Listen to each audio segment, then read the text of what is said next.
Bonjour à tous, cette semaine on parle de préoccupations environnementales et commande publique.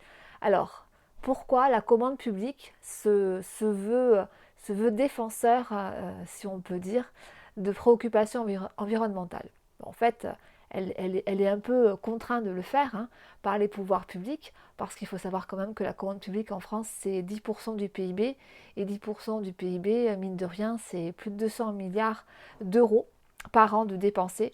Donc il est bien évident que si les acheteurs publics se saisissent de préoccupations environnementales dans leur marché public, ça va permettre de créer une demande significative qui va soit de nature à inciter les entreprises à développer des offres compatibles avec l'économie circulaire ou et soutenir les entreprises qui sont déjà dans une telle démarche, démarche qui, on peut le dire, est quand même virtueuse et bénéfique au plus grand nombre à terme. Donc, de quels moyens dispose l'acheteur public pour soutenir finalement ces préoccupations qui vont bien au-delà de la commande publique au sens strict? Alors, il a deux moyens d'action, des moyens d'action qui sont très classiques. Ça va être les critères de jugement des offres et les conditions d'exécution du marché. Donc, on va tout d'abord regarder un petit peu qu'est-ce qu'il a comme critères actionnables. Alors, le critère qui vient le plus rapidement à l'esprit, ça va être le coût du cycle de vie du produit ou du service ou de l'ouvrage. Alors, le cycle de vie du produit, c'est quoi? On connaît le prix, ça c'est, vous le connaissez, l'acheteur le connaît, c'est une notion qu'il maîtrise, c'est mathématique, c'est classique, et on le sait bien, les prix dans les marchés publics, c'est toujours prépondérant ou très souvent prépondérant. On peut le regretter, mais en tout cas, c'est un fait. Il y a un autre prix qui est un peu plus différent, c'est le prix, comment on dit déjà? Le coût global. Alors, le coût global, déjà, c'est une notion que l'acheteur y maîtrise un peu moins et que vous devez trouver beaucoup moins souvent dans les règlements de consultation en termes de critères de jugement. Alors, le coût global, c'est finalement le prix à l'achat et à l'usage en cours d'utilisation du produit.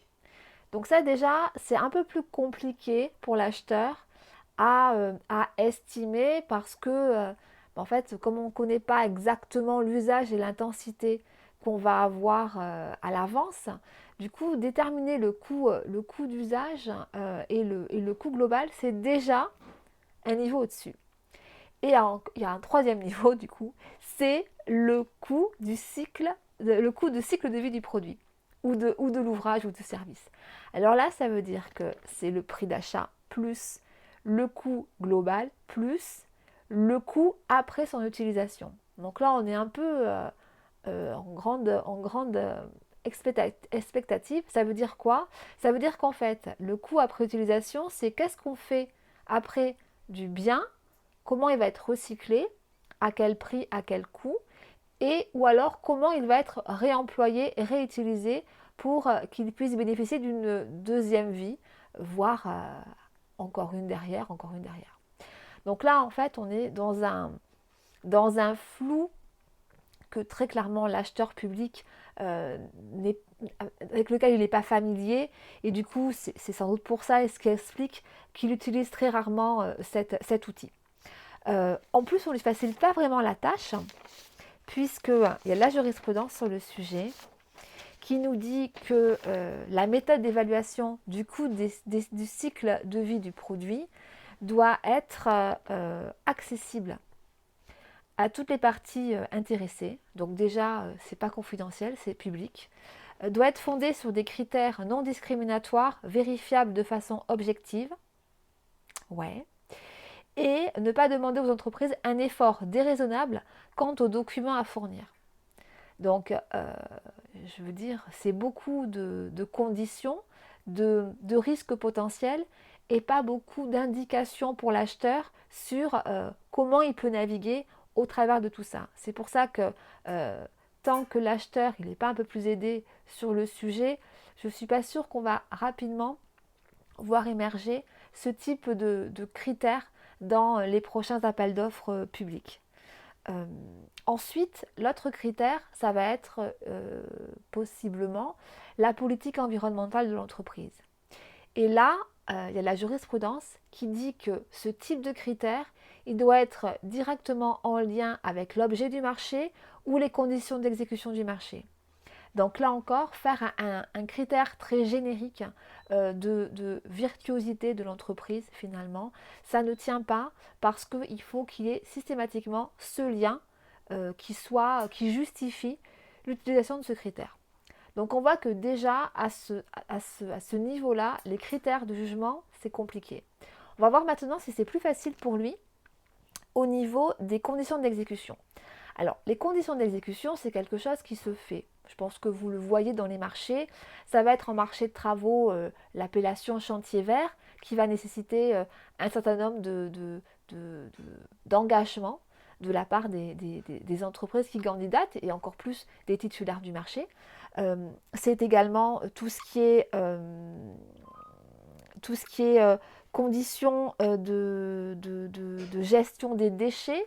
Euh, il y a un terme qui est vraiment à la mode en ce moment, c'est tout ce qui est le plan d'action environnementale. Donc, qu'est-ce que vous mettez en place, en œuvre pour œuvrer dans ce sens-là et faire en sorte sur différents items que les choses soient gérées et bien gérées avec des éléments à l'appui qui permettent de le démontrer.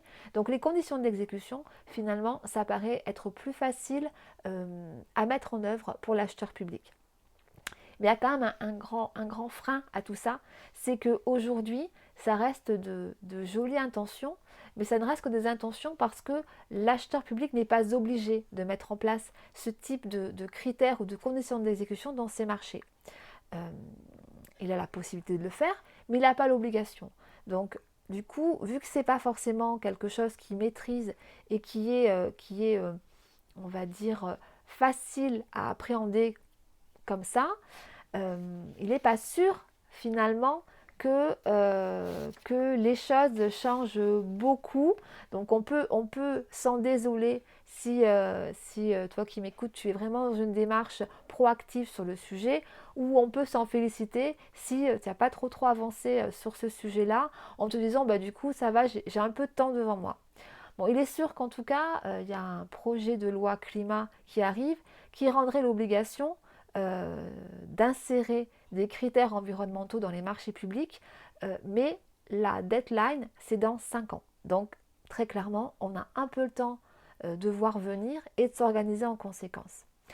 En tout cas, c'est un beau challenge parce que au final, ça change vraiment la vision de l'acheteur et de l'entreprise et d'une vision assez linéaire qui va être de se dire que l'intérêt du produit, il se fait au niveau de l'usage qu'on en fait et une fois qu'on n'en a plus l'usage, on le jette et on ne le regarde plus. Là, la vision circulaire, ça va être vraiment de voir l'intérêt de sa création, de combien ça coûte de le créer jusqu'à son élimination, voire son recyclage ou sa réutilisation. Donc on voit bien quand même que le challenge, il est motivant, il va dans le bon sens, il est vertueux. Maintenant, il faut qu'il y ait une vraie envie de chacun de rentrer dans ce schéma-là pour que on arrive à quelque chose dans des temps, on va dire, raisonnables. Voilà, merci d'avoir écouté et à la semaine prochaine pour une prochaine vidéo.